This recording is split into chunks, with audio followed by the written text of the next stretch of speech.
Hi everyone. Today we're going to learn how to write recursive formulas for sequences. So we've been working a lot with explicit, that's kind of like a function. Recursive formulas are going to be something that's unique to sequences and a little bit new. So by the end of this video you should be able to write those formulas, but first let's figure out what it means to be a recursive formula. So a recursive formula is one that describes the next terms in relation to previous terms. Okay, that's best explained with an example, but before we jump into an example, I want to give you some notation. So any explicit formula we write, we're always calculating the next term with that formula, right? So when I say next term, I'm going to generally call that a sub n. So if I call the next term a sub n, what would I call the previous term? So the previous term would have to be one position before a sub n. So I would call that a n minus 1, or sub a n minus 1. So just to confirm why that works, if a n is 2, so my second term, the previous term would be a 2 minus 1, which would be a 1, which is the first term. So you have to kind of like remove one position to get the previous term. Or I can also, and just for some notation, because you may sometimes write recursive formulas with this, if I want to find the next term instead of the previous term, or like the term after, I can write a sub n plus 1, because I'm adding one position to my original term. So if a3 was a n, then a of n plus 1 would be a4. So I've added one position, which is why it represents the next term. Okay, so you should be familiar with these different notations here when you're writing recursive formulas. Now let me go ahead and tell you why. Okay, so this is our first example. It's picture, but it represents a sequence. It's a very, very, very famous sequence. Maybe you know it, maybe you don't. Maybe you should ask about it in class. I'm not sure.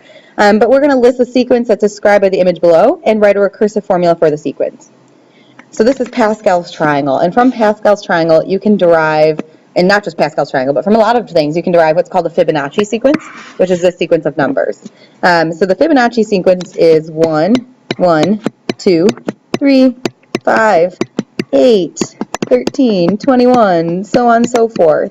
And I want to write a recursive formula for this sequence. So recursive formula, you describe the term based on the previous term or on the next term sometimes. So in order to figure out what the recursive formula is, it's sometimes helpful first to figure out what the pattern is.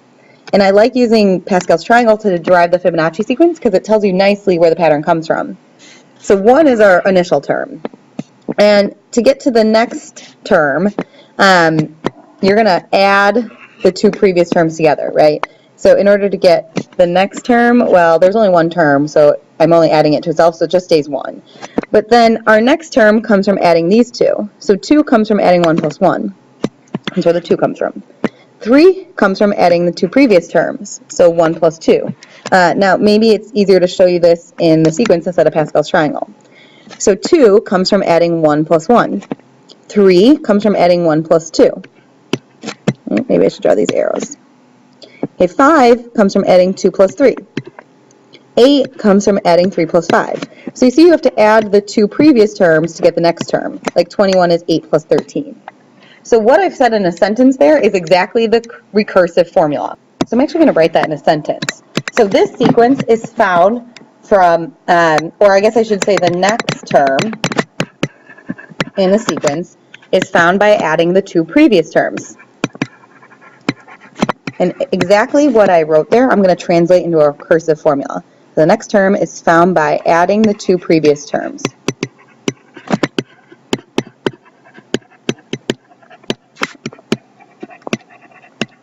Okay, so the next term, let's call that an, is found by adding two previous terms. So I would say an is the previous term plus 2 terms ago. I don't know how to say that, so I'm just going to write 2 terms ago.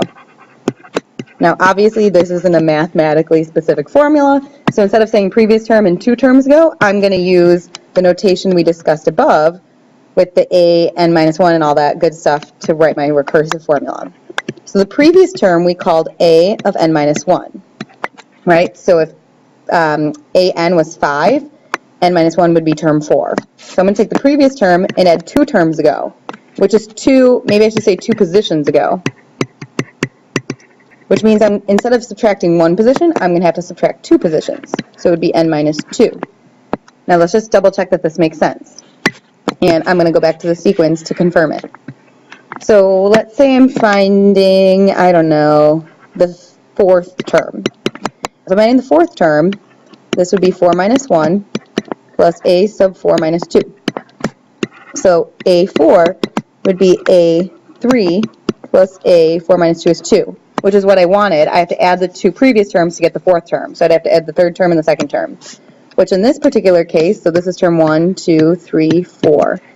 a4 would be a3, which is 2, plus a2, which is 1. So a4 should be 3, which it is, so I know that this recursive formula works. And I'm going to circle that original thing I wrote there because that is the recursive formula for the Fibonacci sequence. The reason recursive formulas are really, really nice is because you can literally just kind of like think about the pattern and then like write it as you say it. So next term is found by adding two previous terms. And that's exactly what I said here. You don't have to compare to a function or anything of the sort. Okay, I want you to try number 2 on your own. I will come back and go through it, but see if you get it. If this is confusing, you may just want to continue to watch. Okay, here's the answer. So the first thing I did is I found the pattern. And this sequence should look familiar, but each next term you add 3. What I did then is I put this into words. So the general rule is that you have to add 3 to the previous term. And when I wrote this rule, I made sure to talk about the next term in terms of the previous term. Okay, then I translated this sentence into a recursive formula. So the next term, which is an, is found by taking the previous term, which is a of n minus 1, and adding 3. And you can test that if you want to confirm. If you're curious, there is other ways to write this. Technically, I could say the next term is a of n plus 1. So if I define this as the next term, oops, I used 2 t's in a row. So if I define this as the next term, then my previous term I would call an. So this would be the previous, if that's next. So really what I had to do is subtract one position from next term. So if my next term is like term 4, then a of n, so if this is n plus 1, then a of n would have to be 3 plus 3. So that still is the previous term. It's just another way to write the exact same thing. You can use whatever notation you prefer. Again, these are the same equation, just written in different ways. Here's a challenge. I'd like you to try and tackle the challenge because we like to practice challenge problems. It's another look at picture, write the sequence, come up with the recursive formula, see what you can think of. Before we go, I want to do one more example type of, a way you're going to need to apply recursive notation. So this example asks you to find the first 5 terms of the sequence that's defined by this rule. So you know A1 is 5. That means the first term is 5. Then you know the recursive formula is a of n plus 1. So again, this means the term, okay, or I should say the next term, is 2 times, so if n plus 1 is the next term, a of n would have to be the previous term. Right, that's kind of the notation I used here. That's why I wrote this out here. Okay, so if a of n plus 1 is the next term, a of n would be the previous term. So the next term is found by multiplying 2 to the previous term and subtracting 3. And you can even write that out. The next term, so I'm like going backwards from what I talked about before, is found by multiplying 2 times the previous term, I'm abbreviating this a lot, and subtracting 3. If you don't want to write out, you don't have to, but I find that the more you say these in sentences, the easier it is to translate into a recursive formula.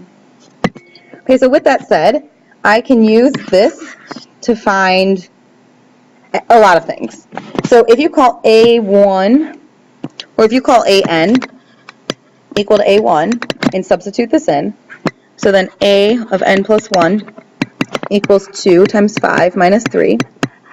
Then this is saying, okay, the previous term was A1, so what would the next term be? If the previous term is A1, the next term would be A2. Or you can just say like 1 plus 1, because I called A n 1, so n is 1. So A2 would equal 2 times 5 minus 3. So to simplify them up, A2 would be 10 minus 3, which would be 7. Okay, so in order to kind of use recursive formulas, you have to understand that this means a next term, this means a previous term. Or you can say, like I did above here, this is the previous term, this is the next term. It's just a slight difference in notation that means the same thing. But if you define A1 as the previous term, then A2 would be the next term. So I just substituted stuff in from there and interpreted the notation. There's one to try on your own to make sure you have gotten these things. If you have any questions about the on your own problems, please come with questions, but that is recursive formulas.